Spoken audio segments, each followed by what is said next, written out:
nggak bisa buat tulisannya. Tulisannya nggak. Waalaikumsalam warahmatullahi wabarakatuh. Terima kasih saya ucapkan kepada umi-umi yang mau bekerja sama untuk berbagi ilmu. Di sini saya tidak menggurui, tapi di sini saya hanya membagikan ilmu yang telah saya dapatkan dari selama saya mengikuti kegiatan belajar di Guru Udara, yaitu pada modul ini saya akan mempresentasikan berbagi bersama mengenai implementasi budaya positif. Nah, konsep budaya positif, kita masih belum tahu nih budaya positif itu apa sih sebenarnya? Kenapa kita harus mempelajari budaya positif di sekolah? Nah, jadi ada konsep utama budaya positif. Yang pertama, perubahan paradigma belajar. Kita perlu mengubah paradigma anak murid kita belajar itu bukan hanya menurut saja itu tidak. Kemudian motivasi perilaku manusia. Kita akan memotivasi murid kita. Kemudian disiplin positif, melatih disiplin. Yang keempat, posisi kontrol guru. Yang kelima, kebutuhan dasar manusia. Dan yang keenam, keyakinan kelas dan segitiga restitusi. Nah, apa itu paradigma? Paradigma baru yaitu merupakan pembelajaran yang dirancang berdasarkan prinsip belajar. Di sini saya belajar tentang berdiferensiasi sehingga peserta ini belajar sesuai kebutuhannya, perkembangan sesuai untuk mewujudkan profil pelajar Pancasila. Bagaimana selanjutnya? Nah, teori kontrol. Ada kalimat yang sangat berkesan. Anda tidak bisa mengontrol orang lain. Hanya Anda yang bisa mengontrol diri Anda sendiri. Artinya, kita sebagai guru, kadang kita belum tentu bisa mengontrol orang lain untuk ikut dengan pemahaman yang kita punya. Otomatis di sini kita sebagai guru hanya bisa mengontrol diri kita dulu. Kita memberikan contoh dulu, melihat orang bagaimana supaya dapat mengambil sisi baik dari suatu program yang kita buat. Nah, yaitu dengan cara belajar terus menggali diri agar tercapai tujuan yang clear, yaitu tujuan kita menjadi seorang guru yang kita inginkan dan berdasarkan nilai-nilai yang kita ada. Disiplin positif. Nah, ini apa arti disiplin? Disiplin adalah belajar, yaitu mengacu pada disiplin. Jadi di sini kita menaikkan level disiplin dari murid-murid kita. Kemudian apa itu disiplin positif? Disiplin positif merupakan salah satu cara penerapan. Nah, ini kita menerapkan tujuan menunjukkan kesadaran siswa serta memberdayakan siswa tanpa membayar, penghargaan, keilmuan atau dukungan yang salah. Nah, sebagai seorang guru, kita itu memiliki tujuan semua, yaitu menciptakan peserta didik yang memiliki kedisiplinan diri, sehingga memberikan contoh dan juga motivasi dalam perubahan perilaku yang lebih baik.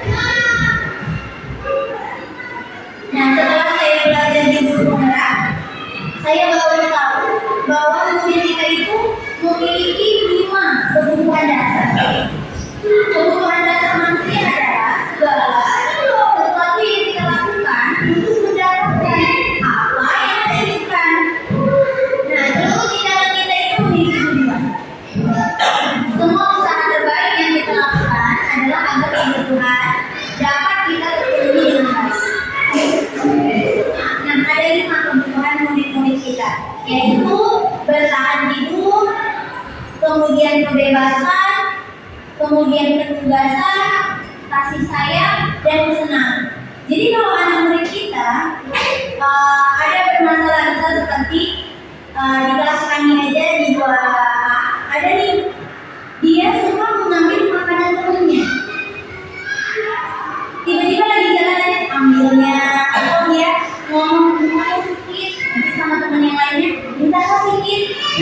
Ternyata setelah kita gali, apa yang dia kurang dalam kebutuhan dasarnya, yaitu kebutuhan vitamin itu.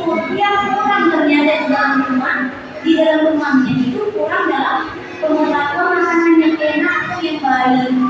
Makanya dia melakukan timbal balik itu akibat dari kekurangan yang di rumah. Nah, banyak yang lain seperti anak-anak yang kadang melenggang sama kita atau mencari ini, biasa saya mau pergi kesini bercerita dia. Nah, ternyata di rumah setelah kita gali, ternyata dia memang kurang kasih sayang di rumahnya, atau dia ada yang mungkin mamanya atau papanya merantau, dia kurang kasih sayang atau tinggal sama neneknya. Ternyata sifat anak-anak itu setelah kita kaji, di rumahnya lah banyak kebutuhan yang tidak didapatkannya. Nah, motivasi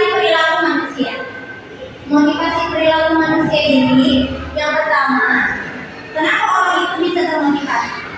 Yang pertama, dia akan menghindari dari namanya hukuman. Sama kayak yang murid kita motivasi jangan berlari-lari saat belajar. Dia patuh, kenapa patuhnya? Karena dia menghindari hukuman dari kita. Kemudian untuk mendapatkan imbalan, ya misalnya imbalan dari kata motivasi kita tuh seperti bagus nak. Nah, itu dia sangat membutuhkan seperti itu sebenarnya motivasi kita. Kemudian untuk menghargai diri sendiri, dia akan merasa kalau udah kita puji, dia akan merasa senang seperti itu. Nah, di sini kita akan belajar umi-umi tentang hukuman dan menghargai.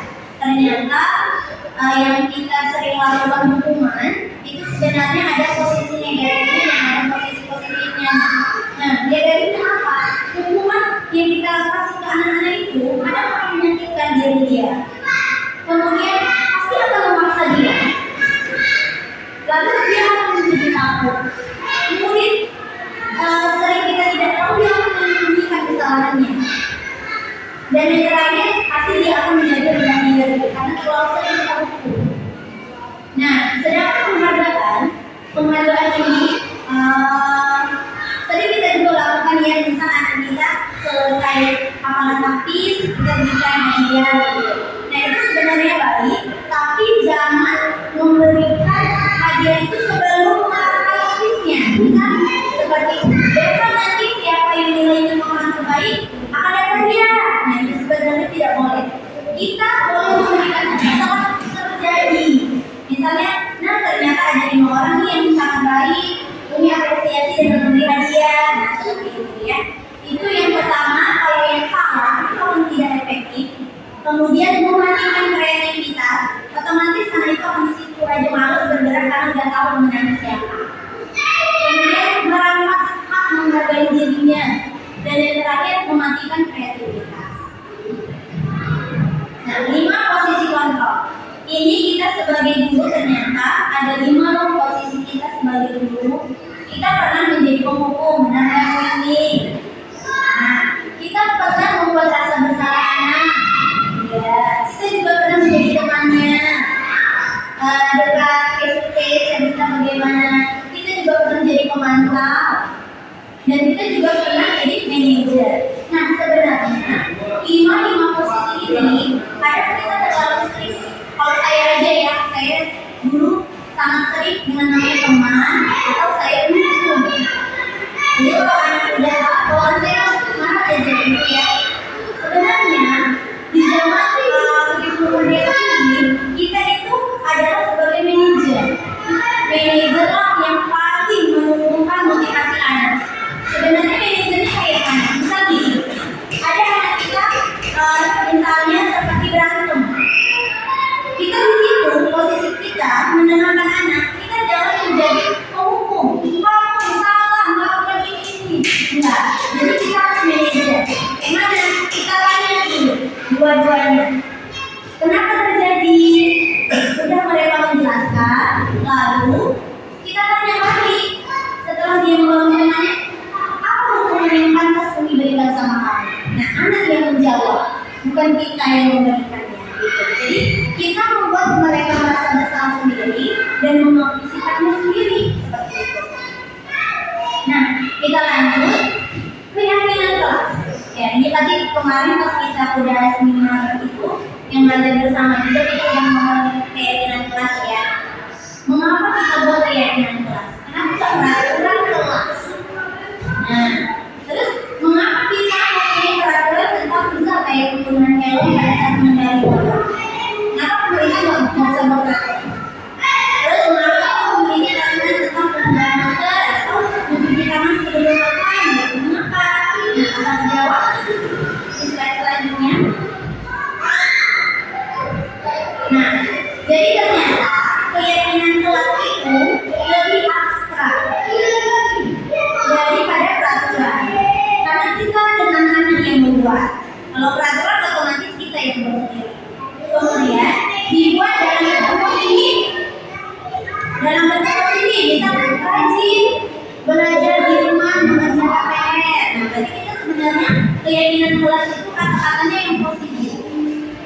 Lalu berupa pernyataan universal, artinya universal itu seluruh Indonesia juga memakai. Kita menjaga kebersihan, kebersihan sebagian dari iman, nah itu artinya universal. Kita pakai semuanya. Kemudian sedikit akan mudah diingat. Walaupun kata-katanya sedikit, tapi anak kita mudah diingat sama peraturan atau sama keyakinan kelas kita. Kemudian sesuai dengan kondisi kelas kita bisa buat keyakinan kelas. Misalnya kelas 2A menyontek atau sama dengan keyakinan kelas 2B juga bisa. Belum tentu, karena anaknya berbeda, kondisi kelasnya juga berbeda seperti itu. Kemudian semua warga kelas atau sekolah dilibatkan untuk membuat. Ya, anak-anak kita libatkan. Mereka yang bisa berpikir pakai keyakinan kelas apa lagi. Nah, di sini Yumi, saya sudah belajar tentang namanya segitiga restitusi. Segitiga restitusi ini adalah cara kita untuk menyelesaikan masalah anak. Nah, jadi kita tuh diajari menyelesaikan masalah anak. Kita tuh ada tahapannya. Tahapannya ada validasi tindakan yang salah, menstabilkan identitas, kemudian menanyakan keyakinan. Nah, segitiga restitusi ini adalah proses menciptakan kondisi bagi murid untuk memperbaiki kesalahannya, kemudian menjadi lebih baik ketika saat dia kembali lagi ke kelompoknya atau ke teman-teman. Nah, segitiga restitusi ada 3. Yang pertama, menstabilkan identitas. Kita itu tidak langsung menyalahkan anak. Kita harus menggali dulu apa kesalahannya, kemudian kita bilang bahwa semua orang itu pernah salah, tapi lebih baik jika dia mengakui dan berubah. Kemudian yang kedua, validasi tindakan yang salah. Anak akan harus berubah. Yang ketiga, menanyakan keyakinan. Kan tadi kita juga buat keyakinan kelas. Misalkan dia melanggar salah satu keyakinan kelas kita langsung bilang, apa keyakinan kelas yang telah kamu langgar? Jadi kita melakukan itu sesuai sedang yang kita buat. Jadi anak-anak itu lebih patuh tuh sama peraturan atau keyakinan yang sudah kita buat tadi.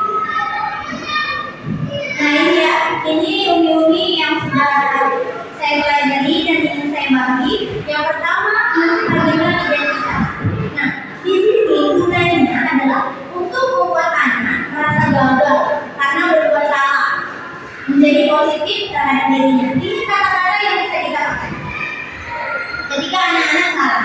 Misalnya berbuat salah itu tidak apa-apa nah, tapi kamu belajar lagi untuk menjadi orang yang lebih baik. Tidak ada manusia yang sempurna. Saya juga pernah melakukan kesalahan. Umi juga pernah kok melakukan kesalahan, tapi Umi berubah. Nah, kata-kata itu sebenarnya sangat menstabilkan dari anak. Kemudian Bapak Ibu tidak tertarik mencari siapa yang salah. Kita nggak perlu mencari siapa yang salah. Cukup aja mereka yang tahu. Ya Umi saya salah. Kita nggak perlu kita yang bilang kamu salah. Ini nggak bagus. Nggak usah. Kemudian kamu berhak merasa, kamu berhak kok merasa sangat marah sama teman kamu. Tapi kayak gini nggak boleh. Gini. Apakah kamu sedang menjadi teman yang baik buat diri sendiri? Tanya tadi, kamu udah jadi teman yang baik nggak buat teman kamu? Kalau dia suka jalan sama temannya, nah ini bisa kita pakai. Kemudian, lanjutnya, ini adalah validasi membantu siswa menggali basic atau kebutuhan yang ingin dipenuhinya. Pada dasarnya, setiap tindakan manusia tujuannya adalah memenuhi basic. Ya, di sini ada kata-kata yang bisa kita pakai. Contohnya, padahal kamu bisa loh melakukan yang lebih buruk dari dia. Bisa ya kamu melakukan lebih buruk dari dia. Jadi seperti menanyakan adalah kesalahan yang lebih dari dia itu kan. Kamu pasti punya alasan kenapa kamu melakukan itu. Jadi kata kemudian kamu harus bangga pada dirimu sendiri karena kamu telah memiliki sesuatu yang penting buatmu. Misal makanan mau dirampas, dia marah. Nah, kita bisa kayak kamu bangga karena kamu bisa melindungi sesuatu yang tetapi ya kita ajarkan nanti. Tetapi kita tidak boleh seperti itu. Kemudian kamu boleh mempertahankan sikap dirimu, tapi kamu harus menambahkan sikap yang baru. Ya, itu juga bisa. Selanjutnya yang terakhir adalah menanyakan keyakinan kelas kita. Kata-kata ini saya bingung. Apa yang kita percaya sebagai kelas kita keluarga? Terus apa yang udah kita buat? Kenapa kamu melanggar? Seperti itu. Nilai-nilai yang telah kita sepakati apa aja? Apa bayangan kita tentang kelas kita yang baik kayak mana? Kamu mau jadi orang yang seperti apa? Jadi kalau ada kita itu sesuatu kita bilangin, tidak disiplin, kita bisa juga menanyakan, kamu ke depannya mau jadi orang yang seperti apa sih? Kenapa sih berbuat salah aja? Kenapa sih? Selanjutnya, nah di sini Umi ada hukuman atau konsekuensi. Saya sengaja tutup, saya ingin tahu nih dari Umi yang lain. Itu termasuk hukuman atau konsekuensi. Kalau saya jelaskan sedikit, kalau hukuman itu biasanya kita langsung kasih spontan. Misal dia tidak mau menulis, kita langsung kasih hukuman. Disuruh ya akhirnya. Tapi sedangkan konsekuensi itu telah kita bicarakan dulu sama anak-anak. Misal dia terlambat, apa hukumannya, apa konsekuensinya, kita sudah lakukan.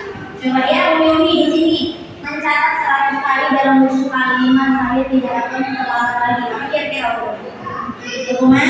Oke. Lari mengelilingi lapangan basket 2 kali karena terlambat ada di sekolah.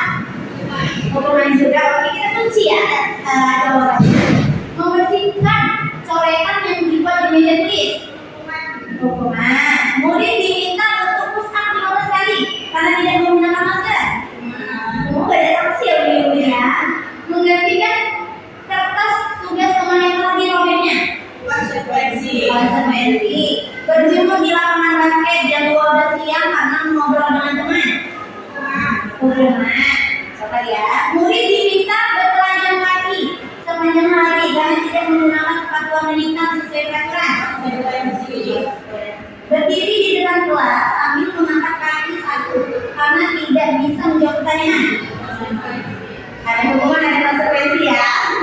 Kemudian membersihkan tumpahan air di meja tulis karena tersenggol ada 1 pelajar. Kehilangan 10 menit jam istirahat untuk mengerjakan tugas karena terlambat datang dan tertinggal pelajaran selama 10 menit. Duduk di bangku di pinggir lapangan pada jam istirahat tidak diizinkan bermain oleh guru piket karena mencederai teman. Oke, kita buka jawabannya ya. Ya, di sini hukuman ada murid diminta bertelanjang kaki. Hukuman benar, konsekuensi menggantikan kertas. Nah, ya, oke. Hampir rata jawaban ini semuanya benar. Nah, selanjutnya ini. Jadi kita susah ya bedain itu termasuk hukuman atau konsekuensi. Saya aja yang belajar pas guru penggerak dari 10 soal saya hanya benar 7. 3 saya nggak tahu ternyata sama jawabannya. Nah di sini kita dapat ketahui. Jadi hukuman itu sesuatu yang menyakitkan harus terjadi. Sedangkan konsekuensi sesuatu harus terjadi karena sudah dibahas duluan atau konsekuensi.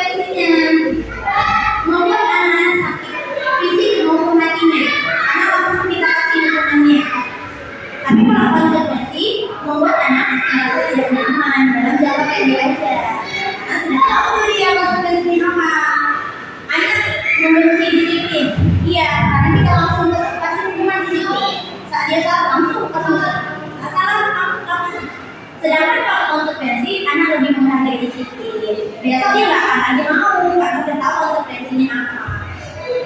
Paksaan, sedangkan konsekuensi stimulus atau tanggapan dia.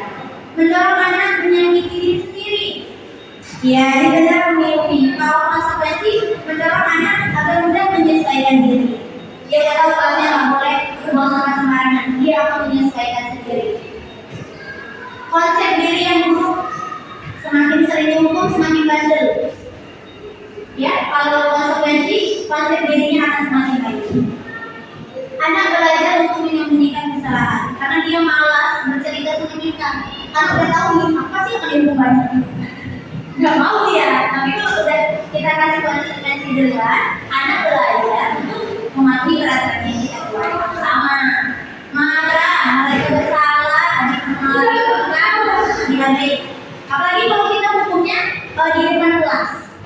Saat semua anak itu melihat, dia pasti apa dalam hatinya rasa marah. Dia bukan semakin suka dengan gurunya, tapi semakin benci.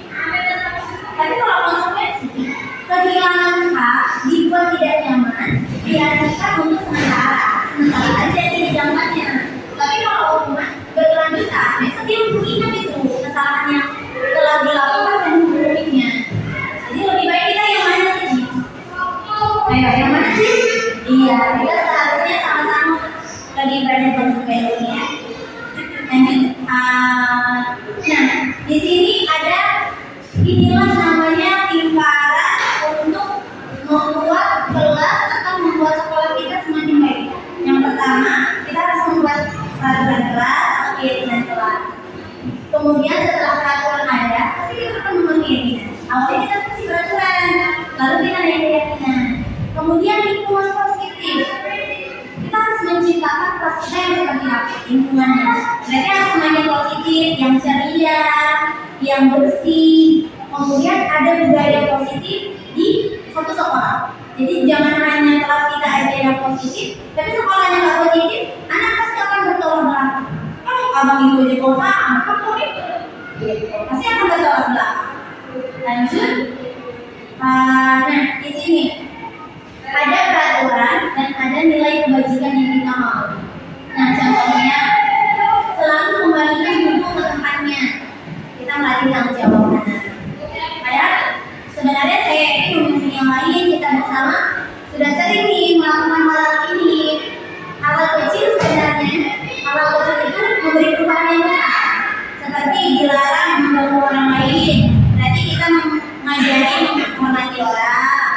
Hadir di sekolah 15 menit sebelum belajar, menghargai. Kemudian dilarang melakukan kekerasan. Kita juga anak itu menghormati orang lain dan diselamatkan temannya. Bergantian atau menunggu giliran, kita menjauh anak untuk menghormati dan diselamatkan. Banyak lagi yang nah, dari semua pembelajaran tadi, sebenarnya inti dari kita melakukan perubahan itu kan kita ingin membuat anak-anak merdeka. Merdeka itu bukan artinya kita memerdekakan anak kayak mana seperti dia sampai orang itu yang unik. Sebenarnya arti merdeka itu tidak hanya terlepas dari perintah. Bukan kita hanya memerdekakan anak saja, tetapi juga anak akan cakap untuk memerdekakan dirinya sendiri. Awalnya kita memberikan apa tadi keyakinan jelas, membuat dirinya semakin baik, semakin disiplin, dan yang terakhir kita akan membuat mereka sendiri akan sadar. Mereka sendiri akan sadar bahwa beberapa hal yang tidak boleh dilakukannya dan beberapa hal yang boleh dilakukannya. Ya, itulah umi-umi pembahasan yang telah saya pelajari selama saya mengikuti guru penggerak di modul 1. Ini baru modul 1 dan ada 6 modul. Ini hanya modul saja, tapi sudah banyak ilmunya ya, sudah banyak. Ternyata hal-hal yang nggak kepikiran, awalnya saya juga gitu, nggak kepikiran tentang hukuman, konsekuensi. Tinggal saya kasih aja hukuman-hukuman gitu. Ternyata setelah sudah belajar, banyak yang ternyata sifat kita sebagai guru yang salah gitu. Sebenarnya kita bisa dan anak kita pasti juga akan lebih baik gitu intinya. Jadi mungkin saya mengucapkan terima kasih atas waktunya untuk sama-sama kita belajar. Saya juga masih belajar untuk menerapkan semua ini di kelas saya. Saya juga mungkin menghimbau Umi untuk menerapkannya juga di kelasnya masing-masing, dan insya Allah bisa diterapkan sama kepala sekolah kita untuk menjadi sekolah yang lebih baik, yang islami, yang disiplin, seperti itu. Saya ucapkan terima kasih Umi. Assalamualaikum warahmatullahi wabarakatuh.